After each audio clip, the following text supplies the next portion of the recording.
Yo, what is going on, guys? Welcome to the video. I hope your day has been great. Mine's been fantastic, and we have some news to go over today, guys, because guess what? SoOn has officially left the Los Angeles Valiant, guys. That is right. I reported about 2 weeks ago that SoOn was leaving the LA Valiant in order to join the Paris Overwatch League team. Well, today, LA Valiant, they announced that it was official. Alongside him leaving also is going to be two coaches. One, Baymon, who has also been leaked to be joining the Paris Overwatch League team as their head coach. We'll go over that. And as well as Gunba, who is an Australian coach. Not only has he coached the LA Valiant, but he coached the Australian World Cup team. He has been traded over to the Boston Uprising. We're going to cover that. I'm just going to be talking all about the Los Angeles Valiant, SoOn, the Paris Overwatch League team. How does this work for everybody? Specifically for the Los Angeles Valiant, though, because they have just lost one of their star DPS players, and he covers the hit scan role for them, leaving them with a DPS rotation of KSF,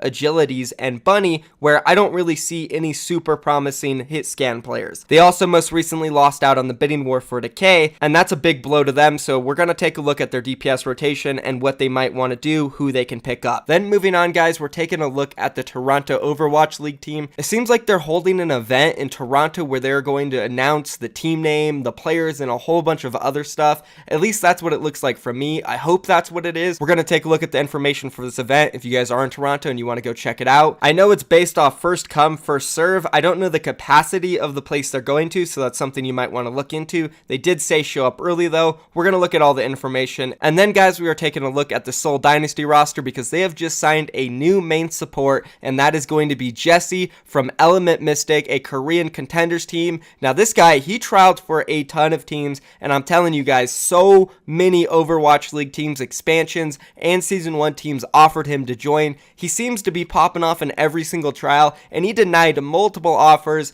for the reason of wanting to join a more Korean team, and it makes sense because he is a shot caller. And to be honest, if I was a shot caller and I speak English only, I would want to join a team with people who only speak English because I want them to hear and know everything I'm saying at all times. And if you have people who might understand English a little bit but not fully, when you're talking really fast as a shot caller, they might not be able to pick up on everything. So it's just added work, a little frustrating as a shot caller. So it makes sense that Jesse would turn down these offers to play for full Koreans. So he is going to be joining Seoul Dynasty. We're going to get more in depth about this topic because, of course, Tobi was the main support for the Seoul Dynasty in Season 1, and he actually missed a lot of games, and some people expected him to be one of the best main supports. And to be honest, he really wasn't one of the best and might have even been one of the worst. So we're going to cover him, Jesse, and Seoul Dynasty at the end of the video, guys. If you're new around here and you're excited to watch this, be sure drop a like and subscribe to my channel for more daily Overwatch League videos. You'll never miss out on any news if you have post notifications on. And now, without further ado, let's go ahead and hop into this and talk about SoOn and the LA Valiant.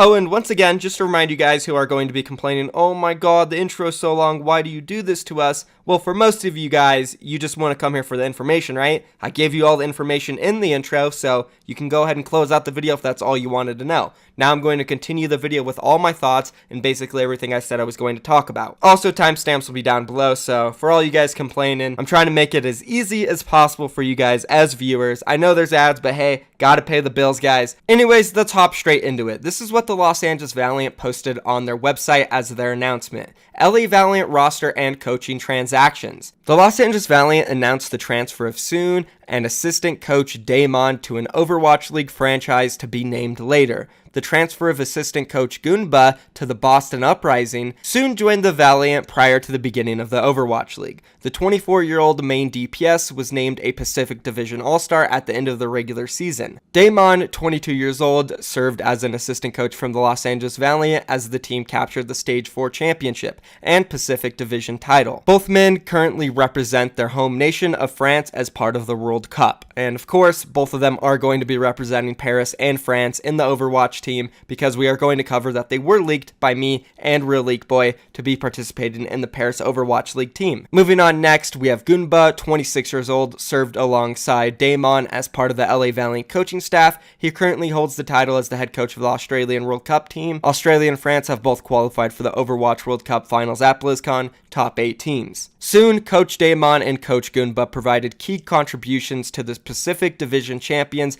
LA Valiant in the inaugural season of the Overwatch League, said Noah Winston, LA Valiant's CEO. We wish all three the best as they compete under the banner of their home countries in the World Cup and beyond. So that's what the Los Angeles Valiant said about losing all three of these guys. I really want to mainly focus on SoOn, why they got rid of him, and why I think it doesn't make all that sense, because they did lose out on the bidding war for Decay. This is what I tweeted out earlier today after the announcement. LA Valiant didn't win the bidding war for Decay, and now SoOn is gone. Their current DPS rotation stands as Agilities, KSF, and Bunny. This sounds decent, but I see a hole when it comes to hit scan. We'll see if they sign anyone to fit that role. And this really does just sum up my main concerns for the LA Valiant going into next season. They just lost SoOn, they didn't win that bidding war for that super strong DPS player Decay, and now they don't have a super strong hit scan. And going into season 2, I'm almost sure of it that Widowmaker is going to be a key role in the league, just like season 1, just like it has been in the World Cup and off season. It's such a popular hero, it's useful on so many different maps, so many different points. You need to have a strong hit scan, specifically Widowmaker,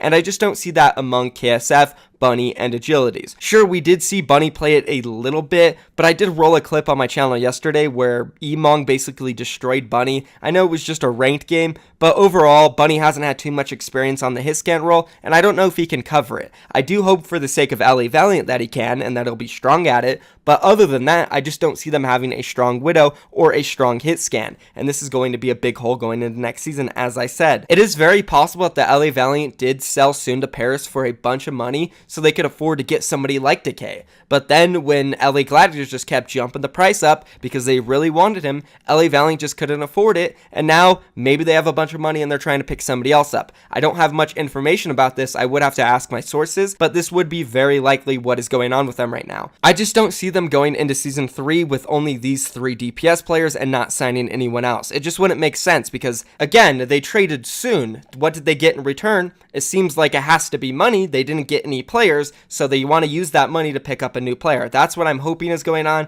I don't know 100%. That is just an educated guess. So for right now, there's not too much more I can say about this topic other than that we just need to wait and see what LA Valiant is going to do. Will they sign another player? Are they going to go into it with this 3? I hope they sign somebody else. As for the Paris Overwatch League team, I did leak about 2 weeks ago that SoOn was leaving LA Valiant for Paris. It is going to happen. We're waiting for Paris to announce it. Just like all the other announcements, they're coming real soon, guys. Stay tuned. But real quick, let's take a look at this tweet from Real Leak Boy. As I said, he did leak a few weeks ago that the new head coach of the Paris Overwatch League team would be Damon. So this does line up with his leak since LA Valiant did get rid of him alongside SoOn. They said that he would be joining a new team unannounced. This is what Real Leak Boy tweeted. Pretty simple, the head coach of the Paris team will be Damon. So there you guys go. It was leaked by Real Leak Boy. He has gotten most of his stuff right, so I do trust this. I think that's enough talking about this though. Let's go ahead and move on and look at this Toronto event that is being held by their Overwatch League team. They posted this on Twitter the other day.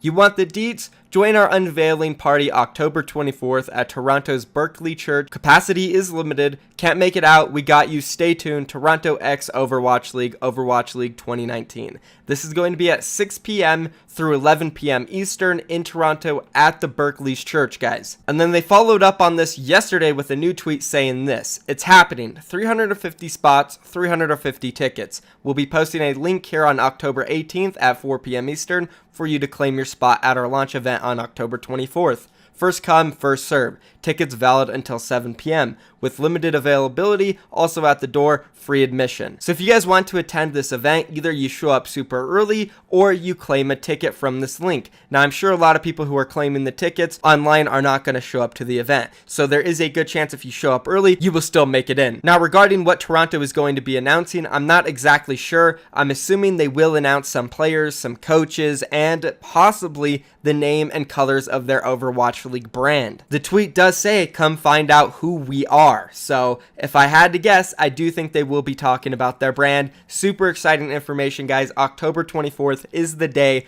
Toronto Overwatch League unveils itself. That will be it though for Toronto. I can't wait. Let's go ahead and move on now and talk about Seoul Dynasty and their newest acquisition, Jesse, a former Element Mystic support player. Now for those of you who don't know who Jesse is, he competed in Korea Contender Season 1 and Season 2 for Element Mystic, where he made it to the semifinals, once and the quarterfinals once. Both in group stages, Element Mystic was one of the best performing teams. Overall, he was a solid player and his team was really good in Korean contenders. Now, because he's Korean and he played for a top Korean contenders team, of course he got offered a lot of tryouts. And well, in these tryouts, he performed very, very well. And because of his unique shot calling, he was considered one of the best free agent main support players this offseason, and a lot of teams needed main supports, especially one who could shot call very well. So he received offers from Atlanta, DC, Toronto, but ultimately he wanted to join a team that was really Korean. And he initially turned down a really early offer for $120,000 from Atlanta. I reported on this over a month ago in order to try out for Toronto, DC, and Seoul Dynasty. He received offers again from all three of those teams, and ultimately now he decided he wants to join Seoul Dynasty, which in my opinion definitely was the smartest decision. If you're not looking at money, which team is the best right now? Obviously the one that has Ryu Jahong, Fisher, Fleta is going to be better than any DC, Atlanta, or Toronto, mainly because we don't know how well they're going to perform. Their rosters are completely new. We don't even know the full Toronto roster yet. We know DC, we know Atlanta. They're looking decent, but will they be better than Seoul Dynasty, who has a year of experience, a coach from the London Spitfire who just won the championship, Fisher from the LA Gladiators? Like, there's so many amazing pieces on this Seoul Dynasty roster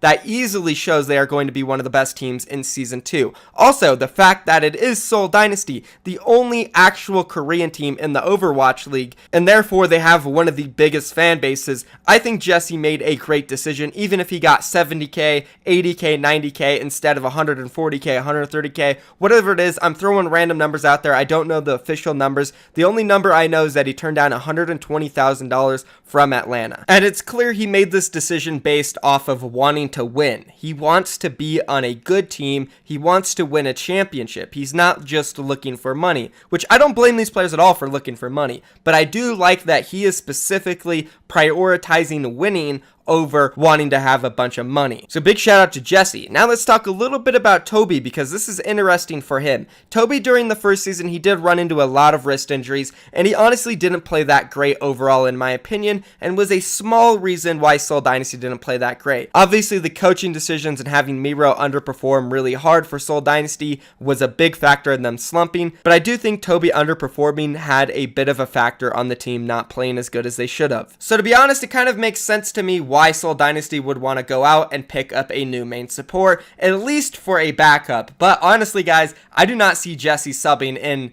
I really see him as a main starter for Seoul Dynasty going into the next season. I'm sure they're going to run inner scrims and figure out who is the best main support for the team, but hearing how good Jesse has been performing in trials and how great his shot calling is, I just do not see it happening. So congratulations to Jesse for making it onto this roster. I can't wait for the official announcement from Seoul Dynasty. They have been teasing that they're going to be signing 3 new players. Those 3 players are going to be Marvel and Michelle from Lucky Future Zenith, and then obviously Jesse from Element Mystic. But that's going to be it for Seoul Dynasty, guys. Be sure, leave a comment down below. Let me know what you think about this. Is Jesse a good pickup? Are you sad to see Tobi maybe becoming a sub? What about all the other news? SoOn leaving LA Valiant. Who will they pick up? What is going on in your guys' minds? Let me know. But that's going to be it for the video today. If you enjoyed it, be sure to subscribe and like. Prophet is out of here, guys. Peace.